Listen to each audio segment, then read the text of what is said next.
The book, The Art of War by Sun Tzu, that's how you say it, Sun Tzu, has been a game plan to succeed for the last 800 plus years. It's ancient history on how is war done by generals. And as a general, you can Google about how successful Sun Tzu was. Stick with me because in this episode, we're going to talk about 10 important life-changing lessons that helped change my life and something that probably could help you in some way. I mean, not all of these could apply to you, but some will. And life is all about war. We're going to war daily, not literally going into war we're going to war with ourselves, with our lives, with other people, and with our jobs, our business, and our relationships. And this would be a great guide for a lot of people. Stick with me because I'm going to give you 10, hopefully, life-changing lessons that you can take from this book, The Art of War. Let's go.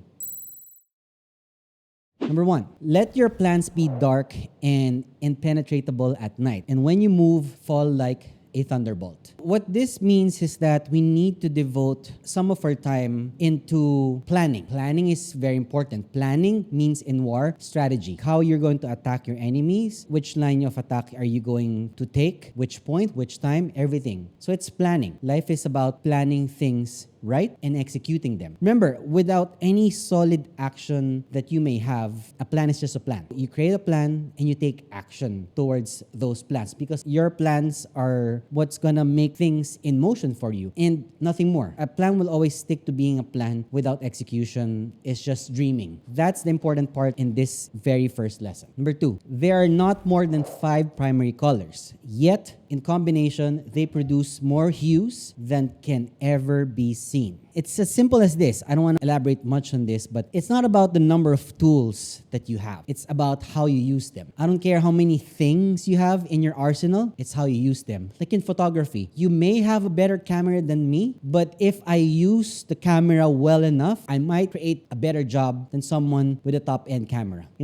For sure, if the levels of how you use them are the same, of course, the one with the better camera will always do a better output. What I'm trying to say here is that it doesn't matter what you have. It's how you use it. And when you use it right, to the best of your abilities, you maximize the talent of what you have, then you're most likely going to win. It's as simple as that. Number 3, if he sends reinforcements everywhere, he will everywhere be weak. The message here is simple. Focus on what's important only in order to succeed. This is the same concept that I talk about a lot when it comes to being a master of one and never a jack of all trades. If you put your time and effort in so many things, guess what's going to happen? You're going to be a jack of all trades. No one's going to remember you for that. Focus on one thing and one thing alone and be great at it. That's your plan of attack. Concentrate on key areas of improvement where you can be better and don't try to be everything and anything all at once because doing that will get you nowhere. Focus on one thing and one thing alone and you will be impenetrable, indestructible, invincible, whatever those words mean to you. That's it. Number 4, there is no instance of a nation benefiting from prolonged warfare.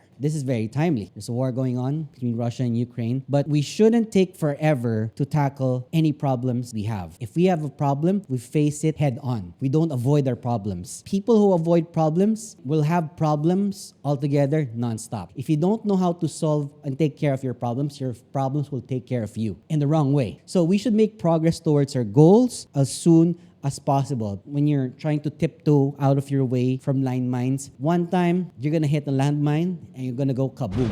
And that's a problem that's gonna end your life. People try to avoid landmines when in fact you should be doing something else to avoid that completely. Maybe take a different path perhaps or swing above it. Whatever it is, you should take an action plan towards it. Never take forever to make a plan towards it or else you're gonna go kaplow.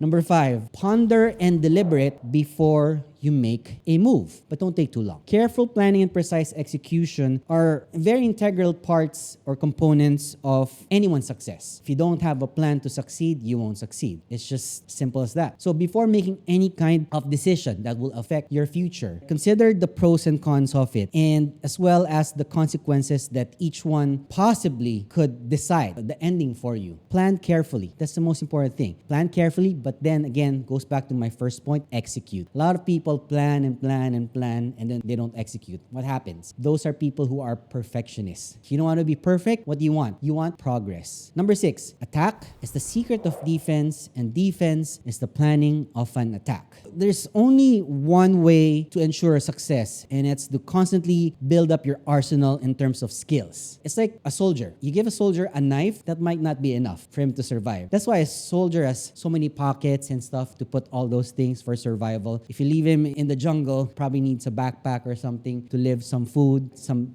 deeper pockets to put whatever he needs. An arsenal. Because if you just give a knife, he might survive. Yes, he could survive. The thing is, it's going to be a little close to Mission Impossible. The only way you can ensure success is by putting up a lot of arsenals for yourself or ramping up your tools that you have. What I'm trying to say here is that never stop learning. When the learning stops, so does your growth. And when you don't have growth, guess what's going to happen? You're going to be stuck where you are exactly right now. Number 7, he will win who knows how to handle both superior and inferior forces. Sun Tzu was trying to explain here was that you learn how to control your emotions. You know, I made a post recently about a person who is able to control their emotions is a very dangerous person. And someone commented that, why is it dangerous? Shouldn't it be bad that you can control your emotions because you might implode at some point? No. Being able to hold your emotions and not give a single F about anything is the strongest response. Your silence could be a very strong response. When you're able to control your emotions, you learn how to manage people's interactions towards you, and more importantly, you develop skill sets that not a lot of people have. You know, people get offended by so many things. You say something about something